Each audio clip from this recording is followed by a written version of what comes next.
Flood is a disaster that consistently occurs at the end of every year in Malaysia.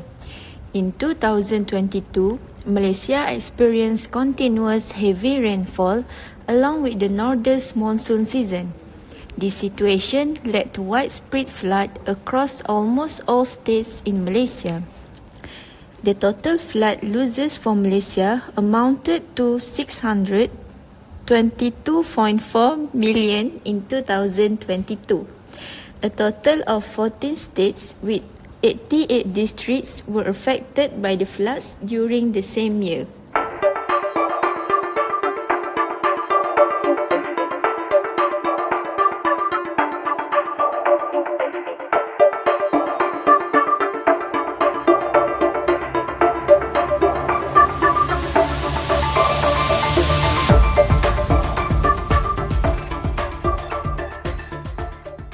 The flood losses in Terengganu recorded a total of 215.2 million.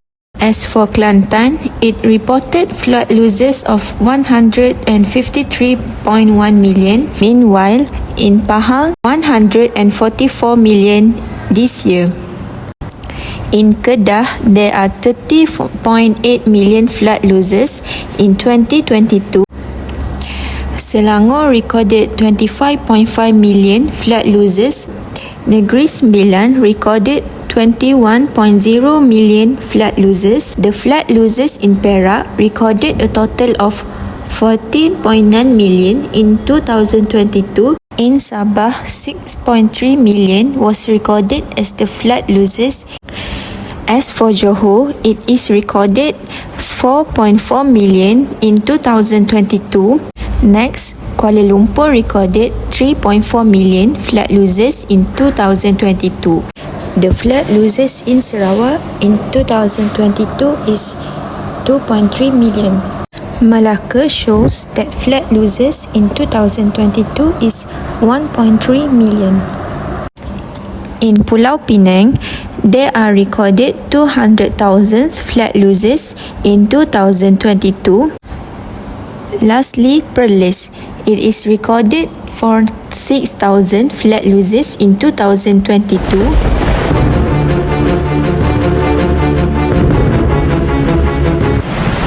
Destruction of infrastructure. The flood losses is recorded 232.7 million. The destruction of infrastructure, including collapsed bridges and damaged roads, disrupting normal transportation routes.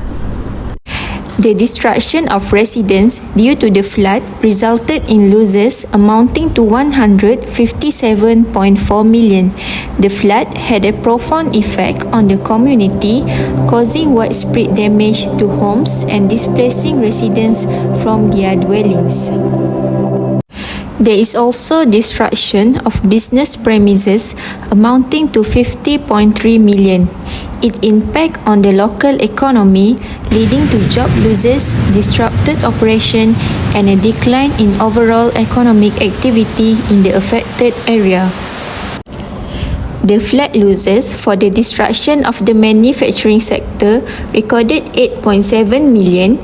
The industries involved in the production of goods such as automotive manufacturing, electronic, textiles and food processing experienced negative effect like disrupted in production, damage to machinery and inventory losses. The total flood losses for vehicle destruction is recorded 80.8 million. This vehicle experienced damage due to being submerged in the water, resulting in damage to the engine and electrical system of the vehicle. The 154.4 million flood losses resulted in the disruption of agricultural activities. This situation impacts the farmers' livelihoods, food production, and the overall agriculture economy. This leads to food shortage, financial strains on farmers, and challenges in meeting the demands of the market. Next, tourism. The tourism industry can bring numerous positive effects to a country, including economic growth, job creation, and increased revenue. It fosters cultural exchange, promote local businesses, and contribute to infrastructure development. Internal tourism consumption refers to the spending by residents within their own country on goods and services. Domestic tourism dominated 63.9% to internal tourism consumption, which is 92.7 billion ringgit. However, due to frequent flood incidents that happen in our country, it has affected the tourism sector badly.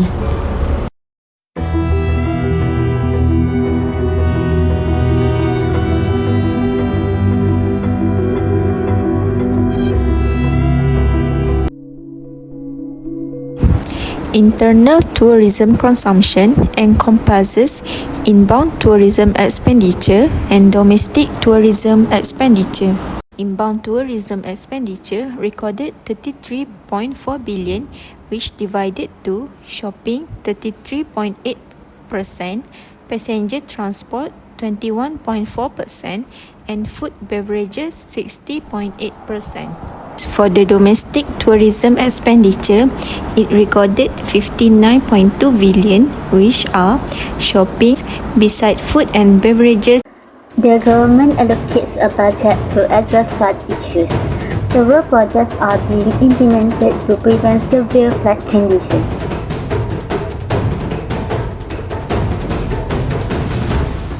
The government approved an immediate allocation of 6 million ringgit to construct temporary embankment, including overflow structures for the Lembangan Sungai Bersepadu project of Sungai Golok to address lingering flood issues in the vicinity. MOHD has allocated 6 million ringgit to help flood victims, especially in the East Coast states. MOHD Chairman Tan Sri Dr. Muhammad Daud Bakar said of the total allocation, 1 million ringgit will be channeled to the State Islamic Religious Council in Kelantan, Terengganu and Pahang. Another 2 million ringgit has been allocated for the flood relief mission and to provide items such as daily needs, electronic gadgets and manpower.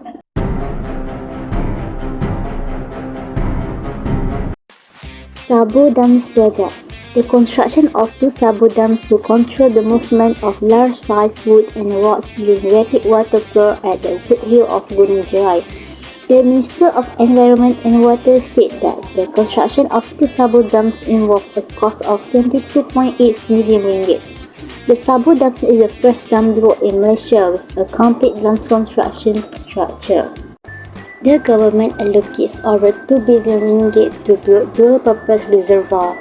He said this project is expected to supply 1.4 million liters of water per day for the use of 467,000 residents in Petaling and Klang. This dual-purpose reservoir also serves as a flood barrier during the monsoon season and can provide water supply for at least 3 months in case of contamination at the water treatment plant.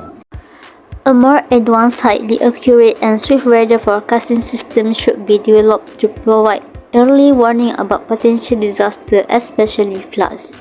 If we have a more advanced and effective weather forecasting system, we can prepare earlier, significantly reducing the impact of occurring floods. Additionally, this would enable the prompt mobilization of aid to assist the affected victims.